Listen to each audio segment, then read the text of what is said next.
ਸਤਿ ਸ਼੍ਰੀ ਅਕਾਲ ਜੀ। ਪੰਜਾਬ ਨਿਊਜ਼ ਵੇਖ ਰਹੇ ਸਾਰੇ ਦਰਸ਼ਕਾਂ ਦਾ ਮੈਂ ਸਵਾਤੀ ਗੁਪਤਾ ਨਿੱਘਾ ਸਵਾਗਤ ਕਰਦੀ ਹਾਂ। ਸੋ ਖਬਰਾਂ ਸ਼ੁਰੂਆਤ ਕਰਾਂਗੇ, ਪਰ ਉਸ ਤੋਂ ਪਹਿਲੇ ਇੱਕ ਨਜ਼ਰ ਮਾਰਾਂਗੇ ਅਹਿਮ ਸੁਰਖੀਆਂ ਤੇ। ਸੁਸ਼ੀਲਾ ਕਾਰਕੀ ਬਣੇ ਨੇਪਾਲ ਦੇ ਅੰਤਰਿਮ ਪ੍ਰਧਾਨ ਮੰਤਰੀ। ਰਾਸ਼ਟਰਪਤੀ ਭਵਨ ਵਿੱਚ ਚੁੱਕੀ ਸਹੁੰ। ਵਿਰੋਧ ਪ੍ਰਦਰਸ਼ਨ ਤੋਂ ਬਾਅਦ ਓਲੀ ਨੇ ਦਿੱਤਾ ਸੀ ਅਸਤੀਫਾ। यूके ਦੇ ਵਿੱਚ 20 ਸਾਲਾ ਸਿੱਖ ਕੁੜੀ ਦੇ ਨਾਲ ਜਬਰ ਜਨਾਹ। 2 ਮੁਲਜ਼ਮਾਂ ਨੇ ਭਾਰਤੀ ਮੂਲ ਦੀ ਕੁੜੀ ਤੇ ਕੀਤਾ ਹਮਲਾ। ਬਰਮਿੰਗਮ ਦੇ ਓਲਡ ਬਰੀ ਨੇੜੇ ਦੀ ਘਟਨਾ। ਪ੍ਰਧਾਨ ਮੰਤਰੀ ਮੋਦੀ ਦਾ ਮਨੀਪੁਰ ਦੌਰਾ। ਬੱਚਿਆਂ ਨੇ ਤੋਹਫੇ ਦੇ ਕੇ ਕੀਤਾ ਪੀਐਮ ਦਾ ਸਵਾਗਤ। 7000 ਕਰੋੜ ਰੁਪਏ ਦੇ ਪ੍ਰੋਜੈਕਟਾਂ ਦਾ ਰੱਖਿਆ ਗਿਆ ਨੀਂਹ ਪੱਥਰ। ਰੂਸ ਦੇ ਵਿੱਚ ਭੂਚਾਲ ਦੇ ਤੇਜ਼ ਝਟਕੇ। ਰਿਕਟਰ ਪੈਮਾਨੇ ਤੇ 7.7 ਤੀਬਰਤਾ। ਸੁਨਾਮੀ ਦਾ ਅਲਰਟ ਜਾਰੀ। ਹੁਣ ਖਬਰਾਂ ਵਿਸਥਾਰ ਦੇ ਨਾਲ। ਨੇਪਾਲ ਦੀ ਕਮਾਨ ਹੁਣ ਸੁਸ਼ੀਲਾ ਕਾਰਕੀ ਦੇ ਹੱਥਾਂ ਵਿੱਚ ਹੈ। ਉਹਨਾਂ ਨੇ ਰਾਸ਼ਟਰਪਤੀ ਭਵਨ ਵਿਖੇ ਦੇਸ਼ ਦੀ ਪਹਿਲੀ ਮਹਿਲਾ ਪ੍ਰਧਾਨ ਮੰਤਰੀ ਵਜੋਂ ਸਹੁੰ ਚੁੱਕੀ ਹੈ। ਇਸ ਵੇਲੇ ਉਹ ਨੇਪਾਲ ਦੀ ਅੰਤਰਿਮ ਪ੍ਰਧਾਨ ਮੰਤਰੀ ਨੇ। दरअसल देश विच सोशल मीडिया ते पाबंदी लगाउण तो बाद उत्थों दी नौजवान पीढ़ी सड़कां ते निकल आई ते बहुत हंगामा कीता। संसद तो लैके सड़कां तक हंगामा, भंतोड़ ते अगजनी होई। इस तो बाद प्रधानमंत्री ओली नूं अस्तीफा देना पिया। सूत्रां अनुसार नेपाल दीयां राजनीतिक पार्टियां विच संसद भंग करन ते भी सहमति है। संसद भंग करन दा मतलब है कि जदों उत्थे स्थिति आम हो जावेगी तां चोणां भी होणगीਆਂ। मौजूदा जैन जी विरोध प्रदर्शनां दे मद्देनजर प्रधानमंत्री ओली नूं अस्तीफा देना पिया। नौजवानां ने संसद ते भी हमला कीता ते अग भी लगाई। सोशल मीडिया ते पाबंदी तो नाराज भीड़ ने साबका प्रधानमंत्री दी पत्नी नूं भी जिंदा साड़ दिता। नेपाल दे प्रतिनिधि सदन दे स्पीकर देवराज अते उच्च सदन राष्ट्रीय असैंबली दे स्पीकर नारायण दहल ने शुक्रवार नूं मौजूदा राजनीतिक गतिरोध नूं संविधान दे दायरे विच हल करन दी मंग कीती। सो देवराज अते दहल दा सांझा बयान उस दिन आया जद राष्ट्रपति दफ्तर विच एक महत्वपूर्ण मीटिंग हो रही सी। उसी मीटिंग विच सुशीला कार्की नूं देश दा अंतरिम प्रधान मंत्री बनाउण ते भी सहमति बनी। नेपाल विच भ्रिष्टाचार अते सोशल मीडिया प्लेटफॉर्मां ते पाबंदी विरुद्ध जैन जी दे विरोध प्रदर्शनां विच एक भारतीय नागरिक समेत घੱਟੋ-ਘੱਟ 51 लोकां दी मौत हो गई। 1997 ਤੋਂ 2012 ਦੇ ਵਿਚਕਾਰ ਪੈਦਾ ਹੋਏ ਨੌਜਵਾਨਾਂ ਨੂੰ ਆਮ ਤੌਰ ਤੇ ਜ਼ੈਨ ਜੀ ਪੀੜ੍ਹੀ ਵਜੋਂ ਜਾਣਿਆ ਜਾਂਦਾ ਹੈ। ਨੌਜਵਾਨਾਂ ਨੇ ਕਿਹਾ ਕਿ ਸਰਕਾਰ ਸੋਸ਼ਲ ਮੀਡੀਆ ਤੇ ਪਾਬੰਦੀ ਲਗਾ ਕੇ ਦੇਸ਼ ਵਿੱਚ ਤਾਨਾਸ਼ਾਹੀ ਲਿਆਉਣ ਦੀ ਕੋਸ਼ਿਸ਼ ਕਰ ਰਹੀ ਹੈ। ਹਾਲਾਂਕਿ ਨੌਜਵਾਨਾਂ ਦੇ ਵਿਰੋਧ ਤੋਂ ਬਾਅਦ ਨੇਪਾਲ ਦੀ ਓਲੀ ਸਰਕਾਰ ਨੂੰ ਪਿੱਛੇ ਹਟਣਾ ਪਿਆ ਅਤੇ ਪਾਬੰਦੀ ਹਟਾਉਣੀ ਪਈ। ਵਿਰੋਧ ਪ੍ਰਦਰਸ਼ਨਾਂ ਨੂੰ ਵੇਖਦੇ ਹੋਏ ਓਲੀ ਨੂੰ ਵੀ ਅਸਤੀਫਾ ਦੇਣਾ ਪਿਆ। यूके ਦੇ ਓਲਡ ਬਰੀ ਪਾਰਕ ਵਿੱਚ ਭਾਰਤੀ ਮੂਲ ਦੀ ਇੱਕ ਕੁੜੀ ਦੇ ਨਾਲ ਨਸਲੀ ਹਮਲੇ ਅਤੇ ਸਮੂਹਿਕ ਜਬਰ ਜਨਾਹ ਦੀ ਘਟਨਾ ਸਾਹਮਣੇ ਆਈ ਹੈ। ਇੱਕ 20 ਸਾਲਾ ਸਿੱਖ ਕੁੜੀ ਦੇ ਨਾਲ ਦਿਨ ਦਿਹਾੜੇ ਜਬਰ ਜਨਾਹ ਕੀਤਾ ਗਿਆ। ਇਹ ਹਮਲਾ ਨਾ ਸਿਰਫ ਇੱਕ ਜਿਨਸੀ ਅਪਰਾਧ ਸੀ, ਸਗੋਂ ਇਸ ਵਿੱਚ ਨਸਲੀ ਟਿੱਪਣੀਆਂ ਵੀ ਸ਼ਾਮਲ ਸਨ, ਜਿਸ ਕਾਰਨ ਪੁਲਿਸ ਇਸ ਦੀ ਨਸਲੀ ਹਮਲੇ ਵਜੋਂ ਵੀ ਜਾਂਚ ਕਰ ਰਹੀ ਹੈ। ਜਾਣਕਾਰੀ ਮੁਤਾਬਿਕ ਹੁਣ ਤੱਕ ਦੀ ਪੁਲਿਸ ਜਾਂਚ ਵਿੱਚ ਇਹ ਗੱਲ ਸਾਹਮਣੇ ਆਈ ਹੈ ਕਿ ਇਸ ਅਪਰਾਧ ਦੇ ਵਿੱਚ 2 ਲੋਕ ਸ਼ਾਮਲ ਸਨ। ਪੁਲਿਸ ਅਨੁਸਾਰ ਅਪਰਾਧ ਕਰਨ ਵਾਲੇ ਦੋਵੇਂ ਮੁਲਜ਼ਮ ਗੋਰੇ ਅੰਗਰੇਜ਼ੀ ਸਨ। ਇੱਕ ਸ਼ੱਕੀ ਥੋੜਾ ਮੋਟਾ ਸੀ ਅਤੇ ਉਸ ਦਾ ਸਿਰ ਮੁੰਨਿਆ ਹੋਇਆ ਸੀ। ਉਸਨੇ ਕਾਲੀ ਸਵੈਟ ਸ਼ਰਟ ਅਤੇ ਦਸਤਾਨੇ ਪਾਏ ਹੋਏ ਸਨ। ਦੂਸਰੇ ਸ਼ੱਕੀ ਨੇ ਚਾਂਦੀ ਦੀ ਜ਼ਿਪ ਦੇ ਨਾਲ ਸਲੇਟੀ ਰੰਗ ਦਾ ਟੋਪ ਪਾਇਆ ਹੋਇਆ ਸੀ। ਪੁਲਿਸ ਨੇ ਸੀਸੀਟੀਵੀ ਦੇ ਆਧਾਰ ਤੇ ਇਸ ਦਿੱਖ ਦੀ ਪਛਾਣ ਕੀਤੀ ਹੈ। ਸੋ ਪੀੜਿਤ ਕੁੜੀ ਨੇ ਪੁਲਿਸ ਨੂੰ ਦੱਸਿਆ ਹੈ ਕਿ ਘਟਨਾ ਦੌਰਾਨ ਹਮਲਾਵਰਾਂ ਨੇ ਉਸ ਨੂੰ ਕਿਹਾ ਕਿ ਆਪਣੇ ਦੇਸ਼ ਵਾਪਸ ਚਲੇ ਜਾਓ, ਤੁਹਾਡਾ ਇਸ ਦੇਸ਼ ਤੇ ਕੋਈ ਹੱਕ ਨਹੀਂ ਹੈ। ਪੀੜਤਾਂ ਦੇ ਬਿਆਨ ਸਾਹਮਣੇ ਆਉਣ ਤੋਂ ਬਾਅਦ ਇਲਾਕੇ ਵਿੱਚ ਗੁੱਸੇ ਅਤੇ ਚਿੰਤਾ ਦਾ ਮਾਹੌਲ ਹੈ। ਇਸ ਮਾਮਲੇ ਵਿੱਚ ਵੈਸਟ ਮਿਡਲੈਂਡਸ ਪੁਲਿਸ ਨੇ ਸੀਸੀਟੀਵੀ ਫੁਟੇਜ ਸਕੈਨ ਕਰਨ ਦੀ ਪ੍ਰਕਿਰਿਆ ਤੇਜ਼ ਕਰ ਦਿੱਤੀ ਹੈ। ਫੋਰੈਂਸਿਕ ਟੀਮਾਂ ਮਾਮਲੇ ਦੀ ਜਾਂਚ ਕਰ ਰਹੀਆਂ ਨੇ। ਇੱਕ ਪੁਲਿਸ ਬੁਲਾਰੇ ਨੇ ਕਿਹਾ ਹੈ ਕਿ ਉਹ ਜਾਣਦੇ ਨੇ ਕਿ ਇਸ ਘਟਨਾ ਨੇ ਸਥਾਨਕ ਭਾਈਚਾਰੇ ਵਿੱਚ ਗੁੱਸਾ ਅਤੇ ਡਰ ਪੈਦਾ ਕੀਤਾ ਹੈ। ਅਸੀਂ ਪੀੜਿਤ ਨੂੰ ਇਨਸਾਫ ਦਿਵਾਉਣ ਅਤੇ ਦੋਸ਼ੀਆਂ ਨੂੰ ਫੜਨ ਲਈ ਹਰ ਸੰਭਵ ਕਦਮ ਚੁੱਕ ਰਹੇ ਹਾਂ। ਯੂਕੇ ਸਿੱਖ ਫੈਡਰੇਸ਼ਨ ਨੇ ਇਸ ਪੂਰੀ ਘਟਨਾ ਦੀ ਸਖਤ ਨਿੰਦਾ ਕੀਤੀ ਅਤੇ ਸਰਕਾਰ ਤੋਂ ਇਸ ਮਾਮਲੇ ਵਿੱਚ ਤੁਰੰਤ ਕਾਰਵਾਈ ਕਰਨ ਦੀ ਮੰਗ ਕੀਤੀ। ਫੈਡਰੇਸ਼ਨ ਦੇ ਮੁੱਖ ਕਾਰਜਕਾਰੀ ਦਵਿੰਦਰਜੀਤ ਸਿੰਘ ਨੇ ਕਿਹਾ ਕਿ ਅਸੀਂ ਸਾਰੀਆਂ ਹੀ ਰਾਜਨੀਤਿਕ ਪਾਰਟੀਆਂ ਤੋਂ ਇਸ ਵਹਿਸ਼ੀ ਹਮਲੇ ਦੀ ਜਨਤਕ ਤੌਰ ਤੇ ਨਿੰਦਾ ਕਰਨ ਦੀ ਮੰਗ ਕਰਦੇ ਹਾਂ। ਇਸ ਦੇ ਨਾਲ ਹੀ ਯੂਕੇ ਦੇ ਵਿੱਚ ਰਹਿਣ ਵਾਲੇ ਸਿੱਖਾਂ ਨੂੰ ਭਵਿੱਖ ਵਿੱਚ ਚੌਕਸ ਰਹਿਣ ਲਈ ਕਿਹਾ ਗਿਆ।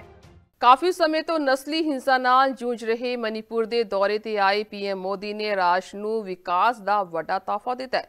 ਪੀਐਮ ਮੋਦੀ ਨੇ 7000 ਕਰੋੜ ਰੁਪਏ ਦੇ ਪ੍ਰੋਜੈਕਟਾਂ ਦਾ ਨੀਂਹ ਪੱਥਰ ਰੱਖਿਆ। ਪੀਐਮ ਮੋਦੀ ਨੇ ਇਸ ਮੌਕੇ ਤੇ ਕਿਹਾ ਕਿ ਇਹ ਪ੍ਰੋਜੈਕਟ ਮਨੀਪੁਰ ਦੇ ਲੋਕਾਂ, ਇੱਥੋਂ ਦੀਆਂ ਪਹਾੜੀਆਂ ਤੇ ਰਹਿਣ ਵਾਲੇ ਆਦੀਵਾਸੀ ਭਾਈਚਾਰੇ ਦੇ ਜੀਵਨ ਨੂੰ ਹੋਰ ਵੀ ਬਿਹਤਰ ਬਣਾਉਣਗੇ। ਪੀਐਮ ਮੋਦੀ ਆਖਰਕਾਰ ਮਨੀਪੁਰ ਪਹੁੰਚੇ। ਸਾਲ 2023 ਦੇ ਵਿੱਚ ਮਈ 23 ਅਤੇ ਕੁਕੀ ਭਾਈਚਾਰੇ ਵਿਚਕਾਰ ਹਿੰਸਾ ਦੀ ਅੱਗ ਵਿੱਚ ਸੜ ਰਹੇ ਮਨੀਪੁਰ ਵਿੱਚ ਪ੍ਰਧਾਨ ਮੰਤਰੀ ਮੋਦੀ ਦੇ ਆਉਣ ਦੇ ਕਈ ਸੰਕੇਤ ਅਤੇ ਅਰਥ ਨੇ। ਹਿੰਸਾ ਤੋਂ ਬਾਅਦ ਵਿਰੋਧੀ ਧਿਰ ਲਗਾਤਾਰ ਉਹਨਾਂ ਨੂੰ ਮਨੀਪੁਰ ਆਉਣ ਲਈ ਕਹਿ ਰਹੀ ਸੀ। ਜਦੋਂ ਉਹ ਨਹੀਂ ਗਏ ਤਾਂ ਉਹਨਾਂ ਨੇ ਪ੍ਰਧਾਨ ਮੰਤਰੀ ਤੇ ਵੀ ਹਮਲਾ ਕੀਤਾ, ਪਰ ਜਦੋਂ ਪ੍ਰਧਾਨ ਮੰਤਰੀ ਆਏ ਤਾਂ ਉਹਨਾਂ ਨੇ ਨਾ ਸਿਰਫ ਮਨੀਪੁਰ ਸਗੋਂ ਮਿਜ਼ੋਰਮ ਦਾ ਵੀ ਦੌਰਾ ਕੀਤਾ। ਮਿਜ਼ੋਰਮ ਨੂੰ ਰੇਲ ਨੈਟਵਰਕ ਨਾਲ ਜੋੜਨ ਲਈ ਰਾਜਧਾਨੀ ਐਕਸਪ੍ਰੈਸ ਸਮੇਤ 3 ਰੇਲ ਗੱਡੀਆਂ ਨੂੰ ਹਰੀ ਝੰਡੀ ਵਿਖਾਈ ਗਈ। ਕਈ ਵਿਕਾਸ ਪ੍ਰੋਜੈਕਟਾਂ ਦਾ ਉਦਘਾਟਨ ਅਤੇ ਨੀਂਹ ਪੱਥਰ ਰੱਖਿਆ ਗਿਆ। ਲੋਕਾਂ ਨੂੰ ਸੰਬੋਧਨ ਕੀਤਾ ਗਿਆ। ਇਸ ਤੋਂ ਬਾਅਦ ਪ੍ਰਧਾਨ ਮੰਤਰੀ ਮੋਦੀ ਦੇ ਮਨੀਪੁਰ ਦੌਰੇ ਦਾ ਪਹਿਲਾ ਪੜਾਅ ਚੂਰਾ ਚਾਂਦਪੁਰ ਜ਼ਿਲ੍ਹਾ ਸੀ। ਇੱਥੇ ਉਹ ਵਿਸਥਾਪਿਤ ਲੋਕਾਂ ਤੇ ਬੱਚਿਆਂ ਨਾਲ ਮਿਲੇ। ਬੱਚੇ ਪ੍ਰਧਾਨ ਮੰਤਰੀ ਮੋਦੀ ਨੂੰ ਆਪਣੇ ਵਿਚਕਾਰ ਵੇਖ ਕੇ ਬਹੁਤ ਹੀ ਖੁਸ਼ ਹੋਏ। ਉਹਨਾਂ ਨੇ ਉਹਨਾਂ ਦਾ ਸਵਾਗਤ ਤੋਹਫੇ ਦੇ ਕੇ ਕੀਤਾ। इस क्षेत्र की संस्कृति और परंपराएं, यहाँ की विविधता और वाइब्रेंसी भारत का बहुत बड़ा सामर्थ्य है। और मणिपुर के तो नाम में ही मणि है। ये वो मणि है जो आने वाले समय में पूरे नॉर्थ ईस्ट की चमक को बढ़ाने वाली है। भारत सरकार का निरंतर प्रयास रहा है कि मणिपुर को विकास के रास्ते पर तेजी से आगे ले जाएं। इसी कड़ी में मैं आज यहां आप सभी के बीच आया हूं। थोड़ी देर पहले इसी मंच से करीब 7,000 करोड़ रुपए के प्रोजेक्ट का शिलान्यास हुआ है। ये प्रोजेक्ट मणिपुर के लोगों की, यहां हिल्स पर रहने वाले ट्राइबल समाज की जिंदगी को और बेहतर बनाएंगे। ये आपके लिए हेल्थ और एजुकेशन की नई सुविधाओं का निर्माण करेंगे। मैं मणिपुर के आप सभी लोगों को, चूरा चांदपुर के लोगों को इन परियोजनाओं के लिए बहुत बहुत बधाई देता हूं। ਸੋ ਪ੍ਰਧਾਨ ਮੰਤਰੀ ਮੋਦੀ ਦਾ ਚੂਰਾ ਚਾਂਦਪੁਰ ਅਤੇ ਇੰਫਾਲ ਦਾ ਦੌਰਾ ਇਸ ਲਈ ਜ਼ਿਆਦਾ ਮਹੱਤਵਪੂਰਨ ਹੈ ਕਿਉਂਕਿ ਹਿੰਸਾ ਦੌਰਾਨ ਇਹ ਦੋਵੇਂ ਖੇਤਰ ਸਭ ਤੋਂ ਵੱਧ ਪ੍ਰਭਾਵਿਤ ਹੋਏ ਸਨ। ਚੂਰਾ ਚਾਂਦਪੁਰ ਇੱਕ ਕੁਕੀ ਬਹੁਲਤਾ ਵਾਲਾ ਇਲਾਕਾ ਹੈ, ਜਦੋਂ ਕਿ ਇੰਫਾਲ ਦੇ ਵਿੱਚ ਮੇਈਤੇਈ ਭਾਈਚਾਰੇ ਦੀ ਵੱਡੀ ਆਬਾਦੀ ਹੈ। ਅਜਿਹੀ ਸਥਿਤੀ ਵਿੱਚ ਦੋਵਾਂ ਥਾਵਾਂ ਦਾ ਦੌਰਾ ਕਰਕੇ ਪ੍ਰਧਾਨ ਮੰਤਰੀ ਅਤੇ ਭਾਰਤੀ ਜਨਤਾ ਪਾਰਟੀ ਨੇ ਸੰਕੇਤ ਦਿੱਤਾ ਕਿ ਦੋਵੇਂ ਭਾਈਚਾਰੇ ਮਾਇਨੇ ਰੱਖਦੇ ਨੇ ਅਤੇ ਉਹਨਾਂ ਦੇ ਲਈ ਮਹੱਤਵਪੂਰਨ ਨੇ। ਭਾਜਪਾ ਲਈ ਦੋਵੇਂ ਭਾਈਚਾਰੇ ਬਰਾਬਰ ਨੇ। ਇਹ ਵੀ ਧਿਆਨ ਦੇਣ ਯੋਗ ਹੈ ਕਿ ਹਾਲ ਹੀ ਦੇ ਸਮੇਂ ਦੇ ਵਿੱਚ ਰਾਜ ਵਿੱਚ ਹਿੰਸਾ ਵਿੱਚ ਕਮੀ ਆਈ ਹੈ। ਰੂਸ ਦੇ ਕਮਚਟਕਾ ਖੇਤਰ ਦੇ ਪੂਰਬੀ ਤੱਟ ਦੇ ਨੇੜੇ 7.7 ਤੀਬਰਤਾ ਦਾ ਭੂਚਾਲ ਆਇਆ। ਇਸ ਦਾ ਕੇਂਦਰ 10 ਕਿਲੋਮੀਟਰ ਦੀ ਡੂੰਘਾਈ ਤੇ ਸੀ। ਭੂਚਾਲ ਕਾਰਨ 300 ਕਿਲੋਮੀਟਰ ਦੇ ਘੇਰੇ ਵਿੱਚ ਆਉਣ ਵਾਲੇ ਸਮੁੰਦਰੀ ਕੰਢਿਆਂ ਲਈ ਸੁਨਾਮੀ ਚੇਤਾਵਨੀ ਜਾਰੀ ਕੀਤੀ ਗਈ। ਇਹ ਭੂਚਾਲ ਕਮਚਟਕਾ ਪ੍ਰਾਇਦੀਪ ਤੇ 8.8 ਤੀਬਰਤਾ ਦੇ ਸ਼ਕਤੀਸ਼ਾਲੀ ਭੂਚਾਲ ਦੇ 1 ਮਹੀਨੇ ਬਾਅਦ ਆਏ ਨੇ। ਹੁਣ ਤੱਕ ਕਿਸੇ ਦੇ ਜ਼ਖਮੀ ਹੋਣ ਜਾਂ ਫਿਰ ਜਾਇਦਾਦ ਦੇ ਨੁਕਸਾਨ ਬਾਰੇ ਕੋਈ ਜਾਣਕਾਰੀ ਨਹੀਂ ਹੈ। ਜੁਲਾਈ ਦੇ ਵਿੱਚ ਕਮਚਟਕਾ ਪ੍ਰਾਇਦੀਪ ਦੇ ਵਿੱਚ 8.8 ਤੀਬਰਤਾ ਦਾ ਭੂਚਾਲ ਆਇਆ। ਇਸ ਨਾਲ ਪ੍ਰਸ਼ਾਂਤ ਮਹਾਸਾਗਰ ਦੇ ਵਿੱਚ 4 ਮੀਟਰ ਉੱਚੀਆਂ ਸੁਨਾਮੀ ਲਹਿਰਾਂ ਉੱਠੀਆਂ। ਇਹ ਭੂਚਾਲ ਹੁਣ ਤੱਕ ਦੇ ਸਭ ਤੋਂ ਸ਼ਕਤੀਸ਼ਾਲੀ ਭੂਚਾਲਾਂ ਵਿੱਚੋਂ ਇੱਕ ਸੀ। ਇਸ ਕਾਰਨ ਹਵਾਈ, ਜਾਪਾਨ ਅਤੇ ਹੋਰ ਤਟਵਰਤੀ ਖੇਤਰਾਂ ਵਿੱਚ ਵੱਡੀ ਗਿਣਤੀ ਵਿੱਚ ਲੋਕਾਂ ਨੂੰ ਸੁਰੱਖਿਅਤ ਥਾਵਾਂ ਤੇ ਪਹੁੰਚਾਇਆ ਗਿਆ। ਜਾਪਾਨ ਦੇ ਵਿੱਚ ਲਗਭਗ 20 ਲੱਖ ਲੋਕਾਂ ਨੂੰ ਉੱਚੇ ਖੇਤਰਾਂ ਵਿੱਚ ਜਾਣ ਦਾ ਆਦੇਸ਼ ਦਿੱਤਾ ਗਿਆ ਸੀ। ਹਾਲਾਂਕਿ ਬਾਅਦ ਦੇ ਵਿੱਚ ਚੇਤਾਵਨੀ ਵਾਪਸ ਲੈ ਲਈ ਗਈ। ਕਮਚਟਕਾ ਪ੍ਰਾਇਦੀਪ ਇੱਕ ਅਜਿਹਾ ਖੇਤਰ ਹੈ ਜਿੱਥੇ ਅਕਸਰ ਭੂਚਾਲ ਆਉਂਦੇ ਰਹਿੰਦੇ ਨੇ। ਜੁਲਾਈ ਦੇ ਵਿੱਚ ਆਏ ਭੂਚਾਲ ਕਾਰਨ ਰੂਸ, ਅਮਰੀਕਾ, ਜਾਪਾਨ, ਹਵਾਈ, ਚਿਲੀ, ਕੋਸਟਾ ਰੀਕਾ ਅਤੇ ਹੋਰ ਦੇਸ਼ਾਂ ਵਿੱਚ ਸੁਨਾਮੀ ਦੀ ਚੇਤਾਵਨੀ ਜਾਰੀ ਕੀਤੀ ਗਈ ਸੀ। 1952 ਦੇ ਵਿੱਚ ਕਮਚਟਕਾ ਵਿੱਚ 9.0 ਤੀਬਰਤਾ ਦਾ ਇੱਕ ਵੱਡਾ ਭੂਚਾਲ ਆਇਆ, ਜਿਸ ਨੂੰ ਹੁਣ ਤੱਕ ਦੇ ਸਭ ਤੋਂ ਸ਼ਕਤੀਸ਼ਾਲੀ ਭੂਚਾਲਾਂ ਵਿੱਚੋਂ ਇੱਕ ਮੰਨਿਆ ਜਾਂਦਾ ਹੈ। 3 ਤੋਂ 4.9 ਤੀਬਰਤਾ ਵਾਲੇ ਭੂਚਾਲਾਂ ਨੂੰ ਮਾਮੂਲੀ ਮੰਨਿਆ ਜਾਂਦਾ ਹੈ, ਜਦੋਂ ਕਿ 5 ਤੋਂ ਤੋਂ 6.9 ਤੀਬਰਤਾ ਵਾਲੇ ਭੂਚਾਲਾਂ ਨੂੰ ਦਰਮਿਆਨੀ ਤੋਂ ਗੰਭੀਰ ਮੰਨਿਆ ਜਾਂਦਾ ਹੈ, ਜਦੋਂ ਕਿ 7 ਤੋਂ 7.9 ਨੂੰ ਵੱਡਾ ਅਤੇ 8 ਜਾਂ ਫਿਰ ਇਸ ਤੋਂ ਵੱਧ ਨੂੰ ਬਹੁਤ ਹੀ ਸ਼ਕਤੀਸ਼ਾਲੀ ਮੰਨਿਆ ਜਾਂਦਾ ਹੈ। ਦਰਅਸਲ ਪੂਰੀ ਧਰਤੀ 12 ਟੈਕਟੋਨਿਕ ਪਲੇਟਾਂ ਤੇ ਟਿਕੀ ਹੋਈ ਹੈ। ਇਹ ਪਲੇਟਾਂ ਬਹੁਤ ਹੀ ਹੌਲੀ ਗਤੀ ਨਾਲ ਘੁੰਮਦੀਆਂ ਨੇ ਅਤੇ ਹਰ ਸਾਲ 4 ਤੋਂ 5 ਮਿਲੀਮੀਟਰ ਹਿਲਦੀਆਂ ਨੇ। ਘੁੰਮਦੇ ਸਮੇਂ ਜੇਕਰ ਕੋਈ ਪਲੇਟ ਦੂਸਰੀ ਤੋਂ ਬਹੁਤ ਹੀ ਦੂਰ ਜਾਂਦੀ ਹੈ ਜਾਂ ਹੇਠਾਂ ਵੱਲ ਜਾਂਦੀ ਹੈ ਤਾਂ ਉਹ ਇੱਕ ਦੂਸਰੇ ਨਾਲ ਟਕਰਾ ਜਾਂਦੀਆਂ ਨੇ। ਟੱਕਰ ਦੌਰਾਨ ਊਰਜਾ ਨਿਕਲਦੀ ਹੈ ਜਿਸ ਨੂੰ ਭੂਚਾਲ ਕਿਹਾ ਜਾਂਦਾ ਹੈ। ਧਰਤੀ ਕੁੱਲ 7 ਲੈਂਡ ਮਾਸ ਤੋਂ ਬਣੀ ਹੈ। ਇਹਨਾਂ ਦੇ ਵਿੱਚ ਭਾਰਤੀ ਆਸਟ੍ਰੇਲੀਅਨ ਲੈਂਡ ਮਾਸ, ਉੱਤਰੀ ਅਮਰੀਕੀ ਲੈਂਡ ਮਾਸ, ਪ੍ਰਸ਼ਾਂਤ ਮਹਾਸਾਗਰ ਲੈਂਡ ਮਾਸ, ਦੱਖਣੀ ਅਮਰੀਕੀ ਲੈਂਡ ਮਾਸ, ਅੰਟਾਰਕਟਿਕ ਲੈਂਡ ਮਾਸ ਅਤੇ ਯੂਰੇਸ਼ੀਅਨ ਲੈਂਡ ਮਾਸ ਸ਼ਾਮਲ ਨੇ। ਜਿੱਥੇ ਕਿ ਕੇਂਦਰੀ ਰਾਜ ਮੰਤਰੀ ਡਾਕਟਰ ਜਤਿੰਦਰ ਸਿੰਘ ਨੇ ਜੰਮੂ ਸ਼ਹਿਰ ਤੋਂ 13 ਕਿਲੋਮੀਟਰ ਦੂਰ ਹੜ੍ਹ ਪ੍ਰਭਾਵਿਤ ਬਾਸ਼ਲਟਾ ਪਿੰਡ ਦਾ ਦੌਰਾ ਕੀਤਾ। ਉੱਥੋਂ ਦੀ ਸਥਿਤੀ ਦਾ ਜਾਇਜ਼ਾ ਲਿਆ ਤੇ ਉੱਥੇ ਰਹਿਣ ਵਾਲੇ ਲੋਕਾਂ ਨਾਲ ਸਿੱਧੇ ਤੌਰ ਤੇ ਗੱਲਬਾਤ ਕੀਤੀ। ਕੇਂਦਰੀ ਰਾਜ ਮੰਤਰੀ ਨੇ ਮੌਕੇ ਤੇ ਮੌਜੂਦ ਅਧਿਕਾਰੀਆਂ ਨੂੰ ਤਬਾਹ ਹੋਈਆਂ ਫਸਲਾਂ ਦਾ ਵਿਆਪਕ ਮੁਲਾਂਕਣ ਕਰਕੇ ਮੁਆਵਜ਼ਾ ਪ੍ਰਕਿਰਿਆ ਜਲਦੀ ਸ਼ੁਰੂ ਕਰਨ ਦੇ ਨਿਰਦੇਸ਼ ਦਿੱਤੇ। ਇਸ ਦੇ ਨਾਲ ਹੀ ਹੜ੍ਹਾਂ ਦੇ ਕਾਰਨ ਟੁੱਟੀਆਂ ਸੰਪਰਕ ਸਹੂਲਤਾਵਾਂ, ਖਾਸ ਕਰਕੇ ਸੜਕਾਂ ਨੂੰ ਬਹਾਲ ਕਰਨ ਅਤੇ ਸਾਫ਼ ਪੀਣ ਵਾਲੇ ਪਾਣੀ ਦਾ ਤੁਰੰਤ ਪ੍ਰਬੰਧ ਯਕੀਨੀ ਬਣਾਉਣ ਦੇ ਨਿਰदेश भी दिए गए। जहां तक जम्मू कश्मीर, पंजाब और हिमाचल प्रदेश का संबंध है, आपको जानते हैं कि किस तरह से सारा का सारा क्षेत्र बाढ़ग्रस्त हुआ है और प्रधानमंत्री नरेंद्र मोदी जी एक एक क्षण इसकी मॉनिटरिंग कर रहे हैं तीनों प्रदेशों की, और उन्होंने हिदायतें जारी की हैं कि प्रदेश सरकार के साथ केंद्र सरकार पूरा समन्वय बना करके व्यवस्थाएं खड़ी करे। उसी सिलसिले में कल हमारा जीरो लाइन बॉर्डर पर रहा रामगढ़। आज ये क्षेत्र हमारे बड़े ही कर्मठ विधायक हैं युद्धवीर सेठी जी, और ये तो पहले भी बहुत मेहनती रहे हैं और इनके इस तरह के जनप्रतिनिधि होने से हमें भी सहूलत हो जाती है, सुविधा हो जाती है। तो इनको लेकर के एक दो तो पहले कुछ इश्यूज थे, क्योंकि यहाँ पर बजालता में रेल का स्टेशन है और वहाँ पे कुछ रेल की तरफ से कंस्ट्रक्शन वर्क हो रहा था, जहाँ किसी मिसकम्युनिकेशन की वजह से जो वो बाउंड्री वॉल रेज कर रहे थे रेलवे वाले, उससे कुछ एक लोगों के मकानों का रास्ता बंद हो रहा था। तो जाहिर है वो बात रीजनेबल नहीं है, लेकिन शायद किसी के ध्यान में नहीं लाएगी। मैं बधाई दूंगा युद्धवीर जी को, इन्होंने उस इशू को सामने लाया, उजागर किया। डीआरएम साहब से बात हुई, अभी वो सारे मौके पर आ रहे हैं कुछ ही मिनटों में, और उसका भी समाधान होगा। इसके अलावा वहां पर पुल था, वो भी हमारे विधायक युद्धवीर जी के ही बार बार प्रयास और आग्रह पर उसकी तामीर हुई थी कुछ ही समय पहले, लेकिन किसी को अनुमान नहीं था कि इतनी भारी मात्रा में ये फ्लैश फ्लड्स का सामना करना पड़ेगा, जो कहते हैं कि 99 ईयर्स में सबसे हैवी रेनफॉल हुआ है। तो उसका वो पुल तो बह निकला, लेकिन वो रास्ता था, क्योंकि वो खड्ड में से जब दूसरी तरफ जाते थे लोग तो उनको बड़ी परेशानी होती थी, खासतौर हमारी बहनों को, महिलाओं को, बुजुर्गों को। अब उसकी दोबारा तामीर होगी और इस आपदा के अनुभव से उसका निर्माण कार्य भी एक दूसरी रचना से किया जाएगा। उसकी ऊंचाई बढ़ा दी जाएगी, पिलर लगाए जाएंगे, उसके पिलर चौड़े कर दिए जाएंगे। इसी तरह से वहां पर ट्यूबवेल, उसको भी नुकसान पहुंचा है, जिससे पानी की क्षति हो रही है। जब तक ट्यूबवेल नहीं बनता तब तक वाटर टैंकर्स इत्यादि का तो व्यवस्था की जा रही है, लेकिन उसका भी काम जल्दी से किया जाएगा।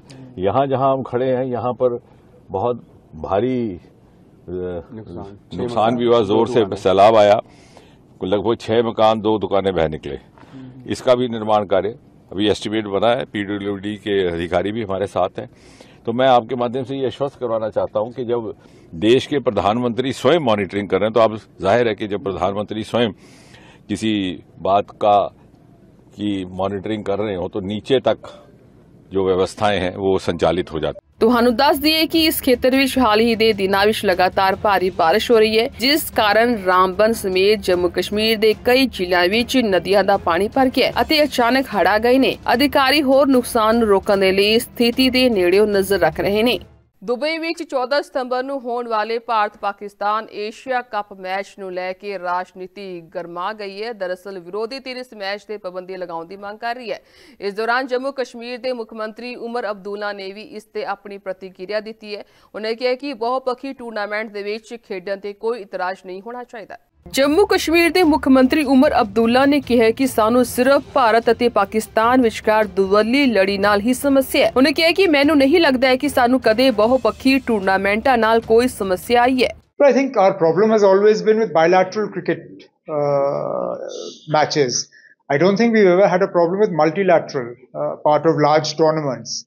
If I understand correctly, this game is part of a tournament. It's not part of a bilateral series between the two countries. If this is a start and things can move in a positive trajectory from there, nothing like it. More often, very often, sport becomes a victim to politics. And nowhere is this more true than with cricket and the subcontinent. But you can't wish away what happens.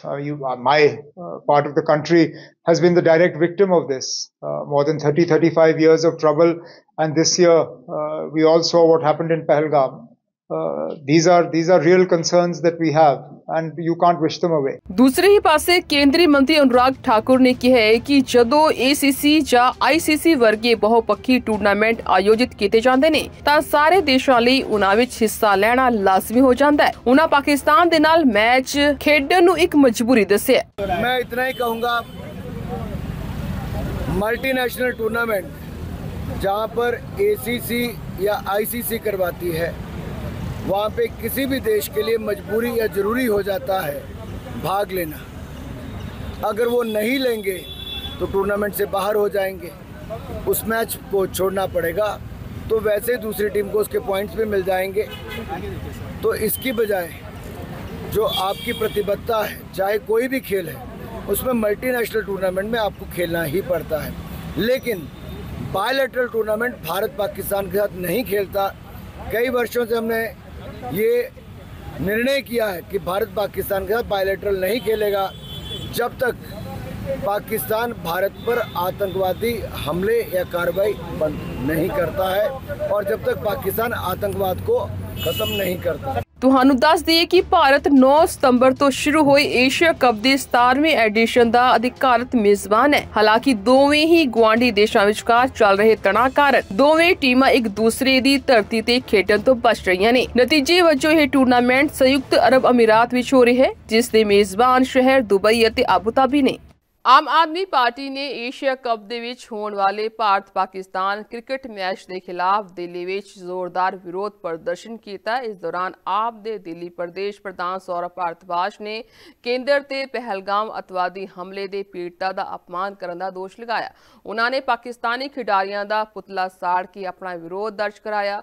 ਆਪ ਦੇ ਰਾਸ਼ਟਰੀ convener Arvind Kejriwal ਨੇ ਵੀ match ਕਰਾਉਣ ਦੇ ਫੈਸਲੇ ਤੇ ਸਵਾਲ ਚੁੱਕੇ ਨੇ। ਹਾਲਾਂਕਿ ਭਾਜਪਾ ਜਾਂ ਫਿਰ ਸਰਕਾਰ ਦੇ ਵੱਲੋਂ ਅਜੇ ਤੱਕ ਕੋਈ ਜਵਾਬ ਨਹੀਂ ਆਇਆ।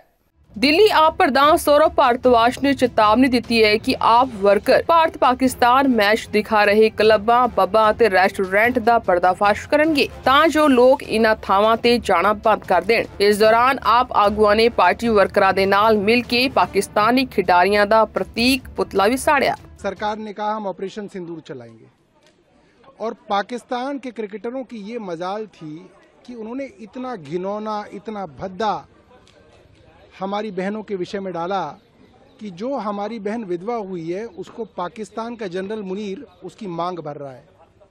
तो ये कहा गया कि पाकिस्तानी ये कह रहे हैं कि जो हमारी बहनें शहीद होंगी और जिन लोगों ने उनकी हत्या की है उनके साथ हम अपनी बहनें ब्याह देंगे।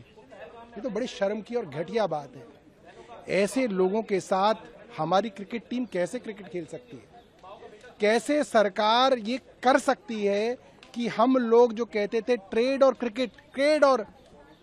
टेररिज्म साथ नहीं चलेगा, वाटर और टेररिज्म एक साथ नहीं चलेगा, टॉक्स और टेररिज्म एक साथ नहीं चलेगा, तो क्रिकेटर और क्रिकेट और टेररिज्म एक साथ कैसे चल सकता है? कैसे हम लोगों की आत्मा इतनी मर सकती है कि हम लोग आज पाकिस्तानियों के साथ क्रिकेट खेलने के लिए तैयार हैं? क्यों? ताकि BCCI और ICC जैसी संस्थाएं पैसा कमा सकें, ताकि बड़े बड़े ब्रॉडकास्टर करोड़ों रुपया कमा सकें। ये बड़ी शर्म। ਜ਼ਿਕਰੇ ਖਾਸੇ ਕਿ 22 ਅਪ੍ਰੈਲ ਨੂੰ ਪਹਿਲਗਾਮ ਹਮਲੇ ਤੋਂ ਬਾਅਦ ਪਾਕਿਸਤਾਨ ਨਾਲ ਕ੍ਰਿਕਟ ਸਬੰਧਾਂ ਦੇ ਬਾਈਕਾਟ ਦੀ ਮੰਗ ਤੇਜ਼ ਹੋ ਗਈ ਹੈ, ਜਿਸ ਵਿੱਚ ਅਤਵਾਦੀਆਂ ਨੇ 26 ਨਿਰਦੋਸ਼ ਭਾਰਤੀ ਲੋਕਾਂ, ਜਿਨ੍ਹਾਂ ਦੇ ਵਿੱਚ ਜ਼ਿਆਦਾਤਰ ਸੈਲਾਨੀ ਸਨ, ਨੂੰ ਗੋਲੀ ਮਾਰ ਦਿੱਤੀ ਸੀ। ਪਾਕਿਸਤਾਨ ਨੇ ਦੁਬਈ ਇੰਟਰਨੈਸ਼ਨਲ ਕ੍ਰਿਕਟ ਸਟੇਡੀਅਮ ਦੇ ਵਿੱਚ ਗਰੁੱਪ ਏ ਦੇ ਮੈਚ ਵਿੱਚ ਓਮਾਨ ਨੂੰ 93 ਦੌੜਾਂ ਦੇ ਨਾਲ ਹਰਾ ਕੇ ਏਸ਼ੀਆ ਕੱਪ ਮੁਹਿੰਮ ਦੀ ਸ਼ਾਨਦਾਰ ਸ਼ੁਰੂਆਤ ਕੀਤੀ। ਮੁਹੰਮਦ ਹਾਰਿਸ ਦੇ ਅਰਧ ਸੈਂਕੜੇ ਦੀ ਬਦੌਲਤ ਪਾਕਿਸਤਾਨ ਨੇ 20 ਓਵਰਾਂ ਦੇ ਵਿੱਚ 7 ਵਿਕਟਾਂ ਤੇ 160 ਦੌੜਾਂ ਬਣਾਈਆਂ, ਪਰ ਪਾਕਿਸਤਾਨੀ ਗੇਂਦਬਾਜ਼ਾਂ ਨੇ ਮੌਕੇ ਦਾ ਪੂਰਾ ਫਾਇਦਾ ਉਠਾਇਆ ਅਤੇ ਮਹਾਦੀਪੀ ਟੂਰਨਾਮੈਂਟ ਵਿੱਚ ਆਪਣੀ ਮੁਹਿੰਮ ਦੀ ਸ਼ੁਰੂਆਤ ਸ਼ਾਨਦਾਰ ਜਿੱਤ ਨਾਲ ਕੀਤੀ।